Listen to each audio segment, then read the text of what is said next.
오늘은 갈라디아서 강해의 6번째 복음의 행위라는 제목으로 말씀을 나누고자 합니다. 바울 당시 교회에는 핍박과 고난이라는 외적인 위기도 존재했습니다.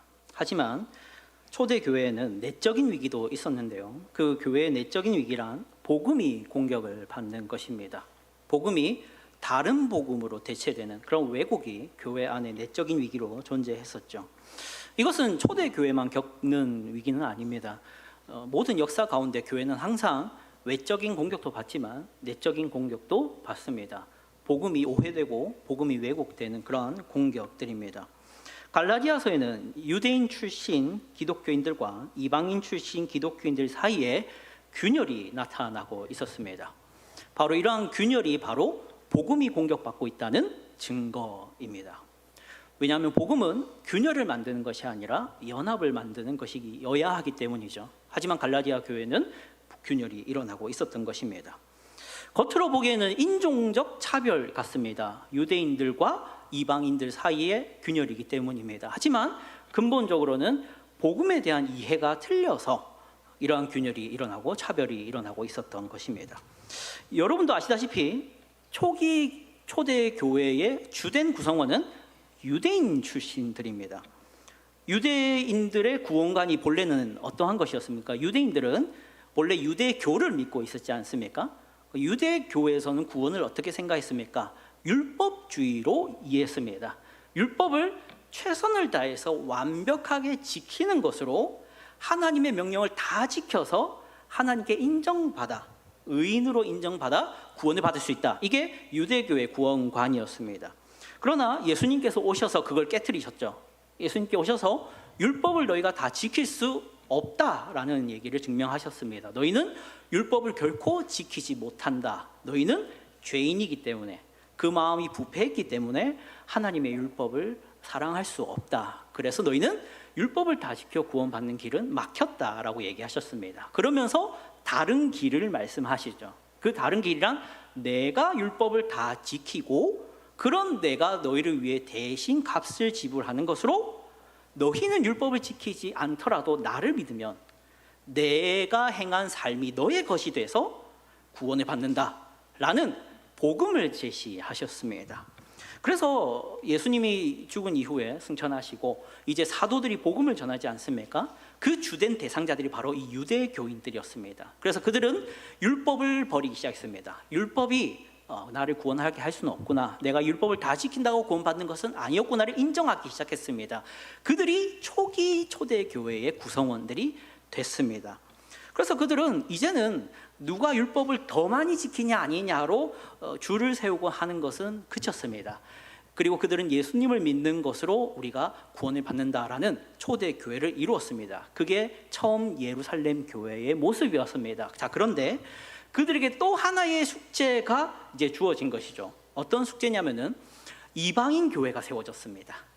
안디옥이라는 지역에 이방인들로 구성된 교회가 세워진 것이죠. 이것이 왜 그들에겐 숙제가 됐냐면 너무 차이가 나도 많이 차이가 나는 겁니다.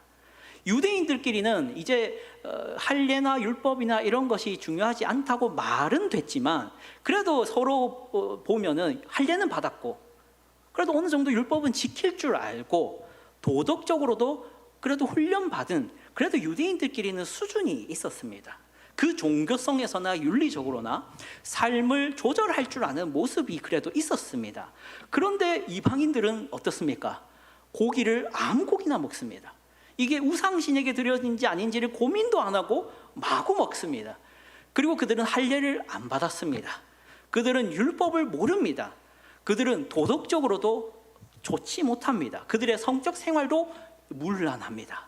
그러면 유대인들 입장에서는 이들까지 우리의 형제로 말하기는 쉽지 않은 것이죠.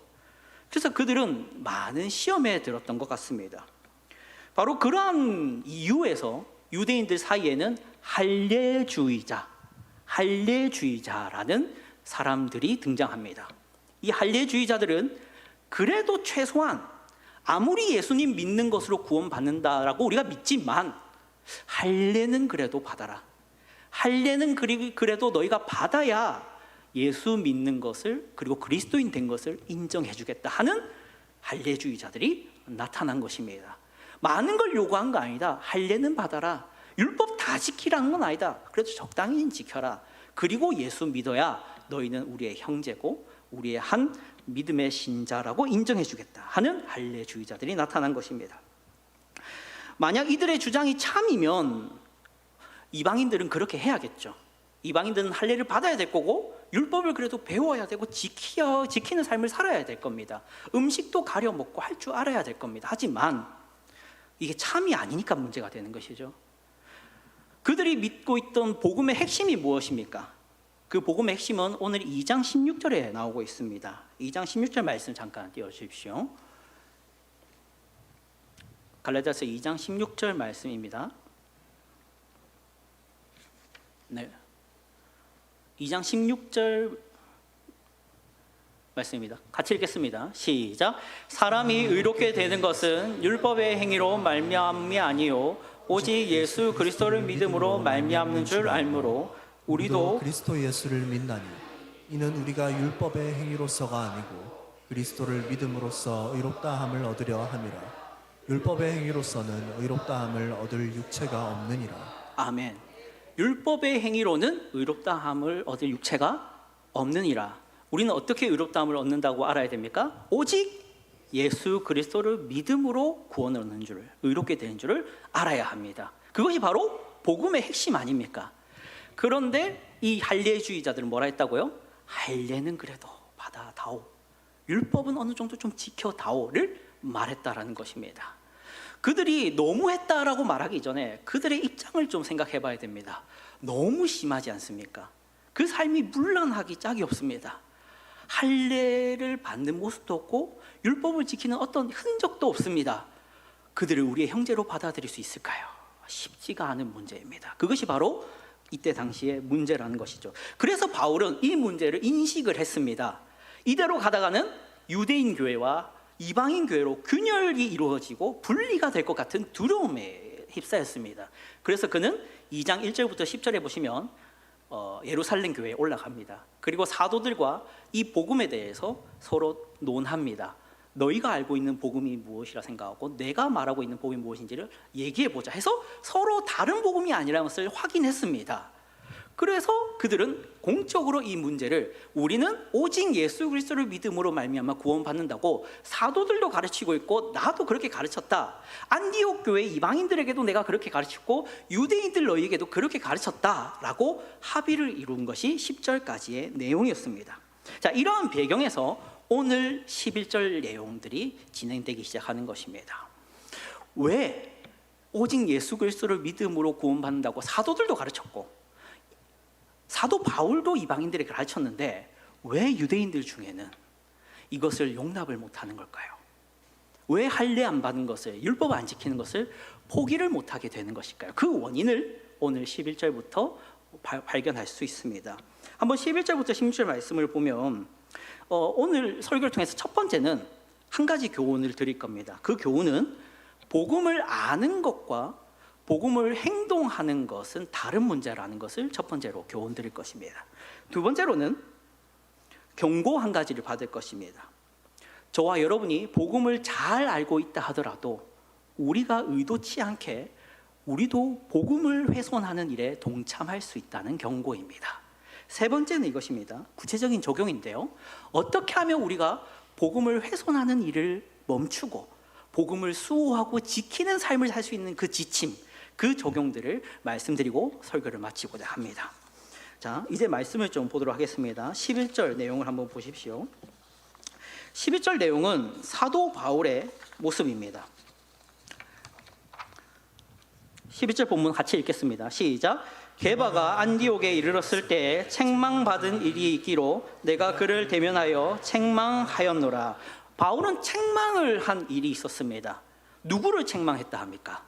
게바라는 사람을 책망했다 합니다. 이 게바는 아람어식 이름이고요, 헬라어식 이름으로는 베드로라고 합니다. 그러니까 사도 바울이 예수님의 첫 제자로 여겨지고 예루살렘 교회의 지도자가 되어 있던 누구를, 베드로를 감히 어떻게 했다고요?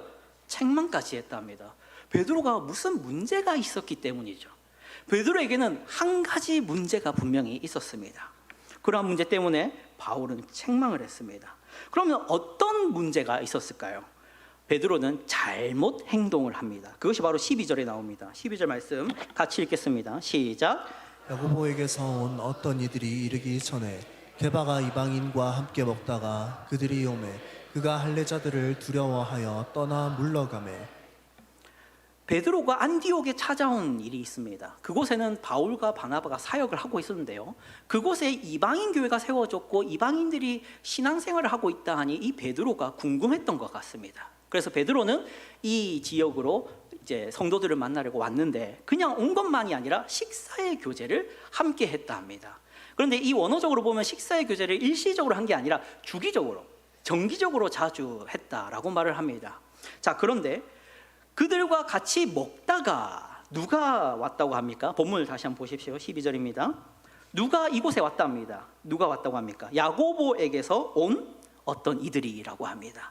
이 야고보에게서 온 이들은 예루살렘 교회에서 왔다는 의미입니다. 예루살렘 교회에서.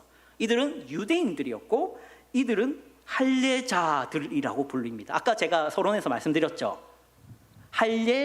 할례주의자들은 무엇을 주장했다 합니까? 할례를 그래도 받아라. 할례를 받아야 너희가 그리스도인이다라고 주장했습니다. 그러면 이제 문제가 생기겠죠? 자, 할례를 받지 않은 이방인들과 지금 식사를 하고 있었습니다. 그런데 할례는 받아야 신자다라고 말하는 무리가 예루살렘 교회에서 왔습니다. 그럼 어떤 문제가 필연적으로 일어나겠습니까? 서로 불편한 문제가 생깁니다. 그리고 근데 그 사이에 누가 끼어 있습니까? 베드로가 끼어 있는 것이죠. 베드로는 지금 자신이 믿는 복음에 따라서 이들이 할례는 받지 않았지만 율법은 지키지 않지만 이들과 식사해도 된다 생각했습니다. 이들은 우리의 형제요 믿음의 한 공동체라고 믿었습니다. 그래서 그는 거리낌 없이 식사를 하고 있었습니다. 그런데 할례주의자들이 오자 어떻게 했다고요? 도망갔다 합니다. 왜 도망갔겠습니까? 도망간 이유는 쉽게 예상될 겁니다. 할례주의자들이 자신이 이방인들과 식사하고 있는 것을 안 좋게 여기고 비난할까 봐 그것이 두려워 도망을 갔다 합니다. 그것이 베드로가 행한 잘못이고 사도 바울이 책망한 이유입니다. 사랑하는 성도 여러분, 다시 한 번 더 우리 복음의 핵심을 떠올려 봅시다. 복음의 핵심 무엇이었습니까? 오직 예수 그리스도를 믿음으로 구원을 받습니다. 그러므로 우리의 형제는 오직 예수 그리스도를 믿냐 아니냐로만 판단해야 됩니다. 그리고 예수 그리스도를 믿는다면 그의 과거가 어떻든 그의 삶이 어떻든 우리는 그를 구원받은 신자로 여길 줄 알아야 됩니다. 하지만 할례주의자들은 그들을 형제로 여길 수가 없습니다. 할례를 안 받았으니 율법을 안 지키니 그는 형제라 하기 어려운 것입니다. 베드로는 이 문제를 잘 알고 있었습니다. 우리의 오늘의 관심은 할례주의자가 아니라 이 베드로의 모습입니다. 베드로의 모습이 바로 저와 여러분의 모습일 수 있기 때문입니다. 사랑하는 성도 여러분, 베드로는 오직 예수 그리스도를 믿음으로 구원받는다는 복음을 몰랐습니까? 알고 있었습니다. 그는 복음을 잘 알고 잘 가르치는 사람이었습니다. 그런데 행동으로는 모르는 사람처럼 행동합니다. 그렇죠. 도망을 갑니다. 혼이 날까 봐 도망을 갑니다. 그 이유가 무엇인지를 한번 보겠습니다. 12절 다시 한번 보십시오. 12절 보시면 야고보에게서 온 어떤 이들이 이르기 전에 게바가 이방인과 함께 먹다가 그들이 오매 그가 할례자들을 두려워하여 떠나 물러가매. 여기에 이유가 나옵니다. 베드로가 왜 복음을 알면서도 할례주의자들이 오니까 도망간 것입니까? 한 단어로 말합니다. 두려워하여입니다. 두려워하여. 사랑하는 성도 여러분, 왜 우리가 복음을 잘 알면서도 복음적으로 행동하는 데는 실패하는 이유가 있습니다. 그것은 바로 사람이 두렵습니다. 정말로 사람이 두렵기 때문에 우리가 믿는 그대로 행동하기가 참 어렵습니다. 사랑하는 성도 여러분, 분명 이 식사 자리에 이방인과 베드로만 있었습니다. 그렇죠? 그런데 할례주의자들이 이 식사 자리에 나타났습니다. 그러니 베드로의 마음에 두려움이 생겼답니다. 여러분, 모든 그리스도인이 처음부터 오직 예수 그리스도를 믿음으로 구원받는다 하고 시작하지는 않습니다. 대부분의 성도님들이, 아니 모든 그리스도인들이 처음에는 할례주의자로 시작합니다. 처음에는 내게 자격과 조건이 있어서 구원받는다고 생각합니다. 처음에는 내가 율법을 잘 지켜야 구원받는다고 생각합니다.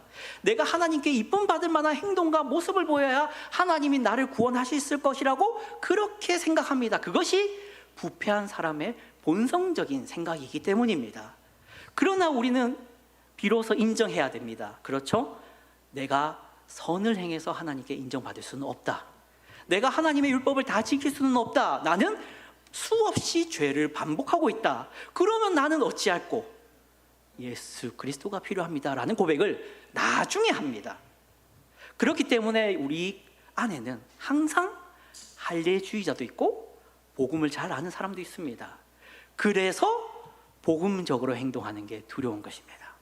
누군가에게는 불편한 얘기를 하게 되고 누군가는 받아들이기 어려운 행동을 해야 될 때가 있기 때문이죠. 베드로의 경우에는 어떻습니까? 어떤 행동을 했어야 했습니까? 할례주의자가 오더라도 이방인들과 식사하는 것을 그치면 안 됐습니다. 이방인들을 무시하는 듯한 행동을 하면 안 됐습니다. 마치 이방인들이 부끄러운 존재처럼 여기는 행동을 하면 안 됐습니다. 그런데 베드로는 식사를 하다가 자신의 음식을 슬 들어서 이방인들이 없는 자리에 가서 쓱 앉은 것이죠. 그의 행동은 분명히 메시지가 있었습니다. 그의 행동은 무슨 메시지가 있었습니까? 할례를 받지 않은 사람들과 식사를 하는 것은 잘못된 것입니다 라는 메시지가 담겨 있었습니다. 사랑하는 성도 여러분, 현대 교회에도 분명히 이러한 문제가 있습니다. 우리 교회 안에도 아직 복음에 대해서 그 선명도가 분명한 분도 있겠지만 흐릿하신 분도 있습니다. 오직 예수 그리스도를 믿음으로만 구원받는다는 것을 확실히 믿는 분도 있지만, 아니 그래도 뭔가가 더 있어야 된다라고 주장하는 사람도 분명히 있습니다. 그리고 그러한 것들이 없으면 불편하고 같이 하기 어려워하는 사람들도 있는 것이죠. 정말 조심스럽게 말씀드립니다. 사랑하는 성도 여러분,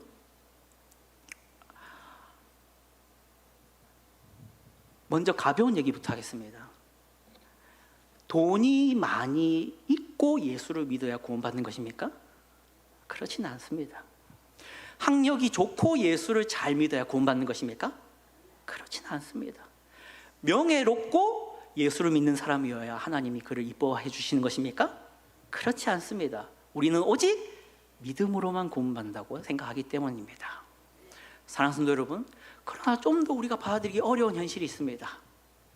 새벽 기도회를 나오지 않는 사람이면 구원을 받지 못하는 것입니까? 헌금 생활을 제대로 하지 못하는 사람이면 구원을 받을 수 없는 것입니까? 주일을 제대로 성수하지 못하고 하루라도 빠지는 사람이면 구원을 받지 못하는 것입니까?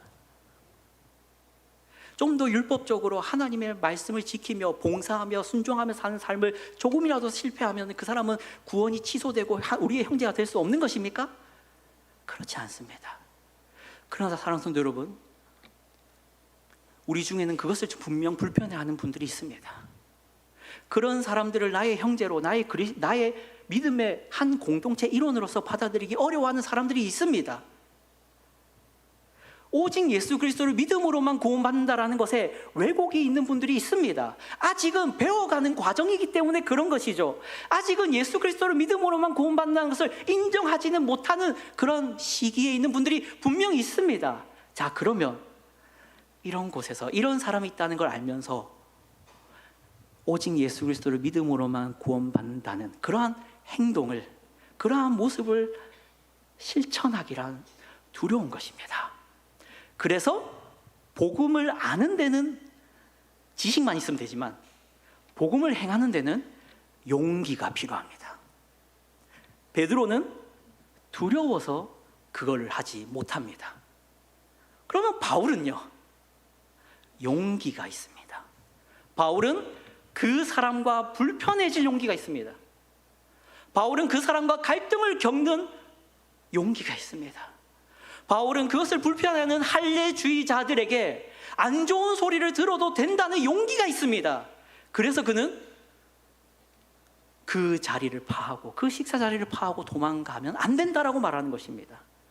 할례주의자들의 생각이 그들의 복음이 틀렸다라는 것을 분명히 보이고 나타내야 된다라고 말하고 있는 것입니다. 그러나 우리는 두렵습니다. 그 말을 했다가는, 그러한 행동을 했다가는, 당신이 가진 복음이 문제가 있습니다라는 말을 했다가는, 당신이 그렇게 믿음을, 구원을 생각해서는 안 된다라는 말을 했다가는 그 사람과 갈등을 겪을 것이 무섭습니다. 그래서 도망가는 모습을 보일 수 있는 것이죠. 그래서 제가 복음을 아는 것과 복음을 행하는 것은 다른 문제라고 말씀드리는 것입니다. 그러면 이런 문제가 남습니다. 이러한 부작용, 할례주의자들 같은 아직은 복음을 선명하게 알지 못한 사람들과 갈등을 겪을 수도 있는 이러한 위험을 무릅쓰고서라도 우리가 용기를 가지고 복음을 선명하게, 복음대로 행동해야 되는 이유는 무엇이겠습니까? 그 이유는 13절에 나오고 있습니다. 13절 같이 읽어보겠습니다. 시작. 남은 유대인들도 그와 같이 외식함으로 바나바도 그들의 외식에 유혹되었느니라. 아멘. 베드로를 보십시오. 베드로는 복음을 사랑하는 사람이 맞습니다. 베드로는 복음을 위해 목숨까지도 내어놓을 수 있는 사람이 맞습니다. 그리고 베드로는 복음을 잘 알고 있고 복음을 선명하게 가르칠 수도 있는 사람입니다. 그런데 이 베드로는 결과적으로는 복음을 훼손하는 일에 동참해버렸습니다. 13절 다시 한번 보십시오. 베드로의 행동 때문에 그 옆에 있던 유대인들이 동참해버립니다. 베드로의 행동 때문에 바나바까지도 베드로의 외식에 참여해버립니다. 그들도 베드로가 간 식탁 자리로 같이 따라갑니다. 이방인들과 같이 자신들이 식사하고 있었다는 것을 들키기가 싫어서, 할례주의자들의 그 모습이 보이기 싫어서 가버립니다. 그들도 베드로에게 유혹되어 버린 것이죠. 사랑하는 성도 여러분, 우리의 의사소통에는 언어적인 것이 있지만 비언어적인 것도 있다고 합니다. 언어적인 것은 우리의 말이라면, 비언어적인 것은 무엇이겠습니까? 우리의 표정, 우리의 행동, 우리의 손짓, 이 모든 것이 비언어적 소통의 수단입니다. 우리가 복음을 안다는 것은 말로만 표현되고 있는 게 아닙니다.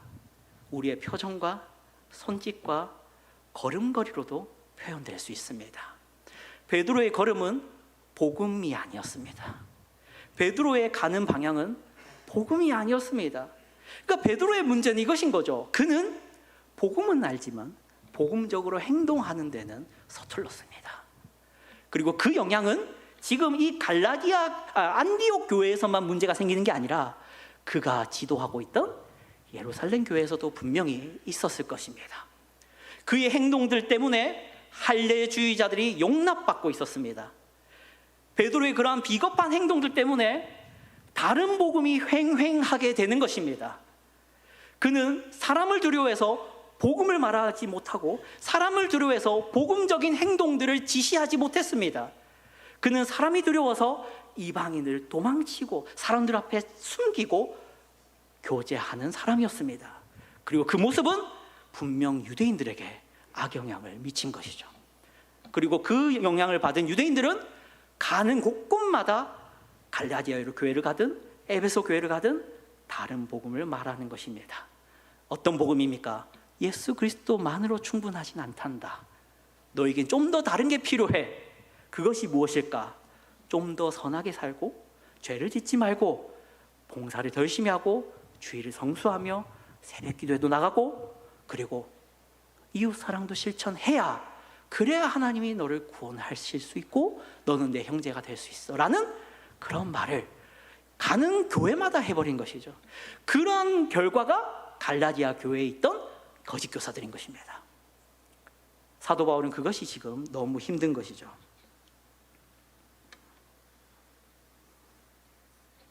경고의 말씀을 드리도록 하겠습니다. 우리는 복음을 바르게 알고 있다 하더라도 의도치 않게 복음을 훼손하는 일에 동참하고 있을 수 있습니다. 베드로처럼 말입니다. 베드로는 의도하지 않았습니다. 베드로는 예수 그리스도의 복음을 잘못 전하려고 하지도 않았습니다. 베드로는 하나님의 은혜인 이 복음을 하나님의 선물로 여기고 자랑스럽게 여기는 사람이었습니다. 그런데 그는 많은 사람들로 하여금 다른 복음이 맞는 것처럼, 할례주의자들의 주장이 맞는 것처럼 보이게 해버렸습니다. 우리에게도 이 경고는 주어지고 있습니다. 우리도 의도치 않게 복음이 아닌 것을 사람들에게 나타내고 있을 수 있습니다. 그러면 구체적인 지침들이 필요합니다. 우리가 복음을 지키고 수호하는 삶을 살고 복음을 훼손하고 공격하는 일에는 동참하지 않기 위해 필요한 자세들이 있습니다. 그것을 말씀드리고 설교를 마치도록 하겠습니다. 첫 번째는 이것입니다. 예수 그리스도를 믿는 믿음 외에 다른 것이 더 필요한 것처럼 행동하지 마십시오. 16절 다시 한번 보겠습니다. 다시 제가 읽어드리겠습니다. 사람이 의롭게 되는 것은 율법의 행위로 말미암음이 아니요 오직 예수 그리스도를 믿음으로 말미암는 줄 알므로 우리도 그리스도 예수를 믿나니 이는 우리가 율법의 행위로서가 아니고 그리스도를 믿음으로써 의롭다함을 얻으려 함이라. 율법의 행위로서는 의롭다함을 얻을 육체가 없느니라. 아멘. 우리 자신을 먼저 생각해 봅시다. 우리는 율법을 지키지 못하는 삶이 한가득입니다. 우리는 하나님의 율법에 비춰봐서는 죄악밖에 없습니다. 그럼에도 우리가 기쁨으로 행복하게 즐겁게 찬양 부를 수 있고 예배 드릴 수 있는 이유가 무엇입니까? 오직 예수 그리스도를 믿음으로만 구원받는 줄을 알았기 때문에 우리는 하나님 앞에 부끄러운 모습으로 고개를 숙이고 나가는 것이 아니라 고개를 들고 그분을 바라보며 두 눈을 뜨며 그분을 사랑함으로 나아갈 수 있는 것입니다. 그런 우리가 이러한 우를 범하면 안 됩니다. 사랑하는 형제님한테는 부족한 게 있습니다. 조금 더 기도를 많이 하십시오. 그 정도로는 부족합니다.